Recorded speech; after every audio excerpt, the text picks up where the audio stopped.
The Constant Gardener, a novel by John le Carré, was initially published in 2001 and later adapted into a film in 2005.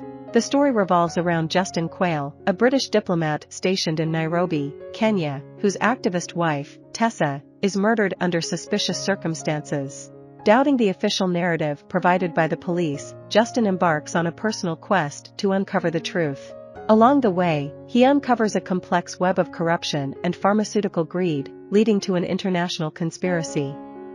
The novel draws inspiration from real-life events that took place in Kano, Nigeria. At the beginning of the story, Sandy Woodrow, the head of Chancery at the British High Commission in Nairobi, finds himself captivated by Tessa, Justin's spirited and youthful wife. Despite her privileged background, Tessa rebels against her upbringing and becomes deeply passionate about exposing the corruption and poverty endured by the majority of Kenyan citizens. Rumors circulate about her affair with a black doctor. When Tessa becomes pregnant, she insists on giving birth in a local hospital to show solidarity with African women. Tragically, her baby is stillborn. In an act of compassion, she breastfeeds another woman's malnourished infant, only for the mother to vanish, leaving no trace in hospital records. Suspecting foul play and linking it to the drug Dipraxa administered to the mother, Tessa becomes determined to uncover the truth.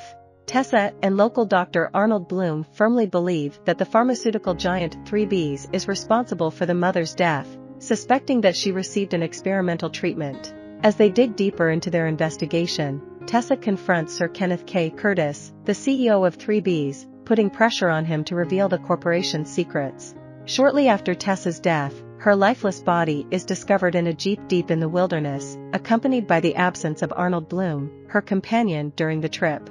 Devastated by his wife's murder, Justin becomes determined to uncover the truth behind her killing and continue her investigation into 3Bs. As he delves into Tessa's research, he uncovers a disturbing trail of suppressed drug trials that resulted in patient deaths. Despite the evidence, 3Bs insists on promoting the drug as a success.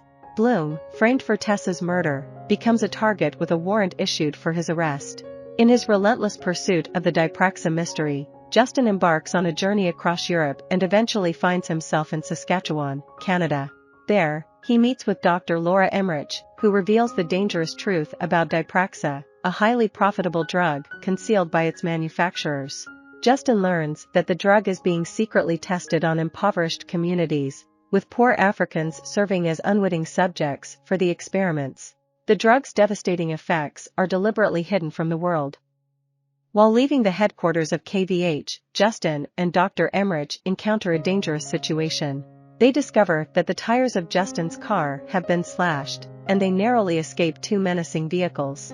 It becomes evident that British officials involved in investigating Tessa's death are colluding with 3Bs. Tessa and Bloom were assassinated by hired gunmen under the instructions of 3Bs to silence their investigation, which threatened to expose the company's unethical practices. To continue his pursuit of justice, Justin returns to Kenya using a fake passport, aware of the risks that surround him. He navigates the precarious path ahead, recognizing that his own life is in grave danger. Confronting the individuals responsible for the elaborate cover-up, Justin manages to extract a confession from them. They reveal the extent of the international conspiracy and the coercion used to silence entire African communities. The shocking revelation confirms that 3Bs, along with the British High Commission and the Kenyan government, have been complicit in these heinous acts, prioritizing profits over human lives. Driven by a deep sense of justice, Justin travels north to the location where Tessa and Bloom embarked on their ill-fated journey. There, he comes face to face with a man named Brant, who holds a key role in the supply distribution network. Justin recognizes him as one of the individuals wearing white coats at the hospital during Tessa's time in the maternity ward. He knows that Brant is deeply involved in both the cover-up and the development of Dipraxa. Determined to uncover the truth and seek justice for his wife and Bloom, Justin hires a fishing boat to transport him to the exact spot where the murder took place. He courageously explores the haunting location where Tessa was violated and murdered, while Bloom was dragged into the unforgiving desert for brutal torture.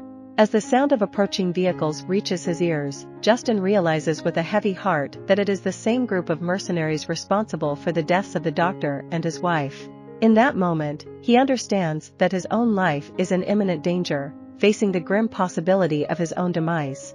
I hope you enjoyed this video. Leave a like if you did and be sure to subscribe. Thank you.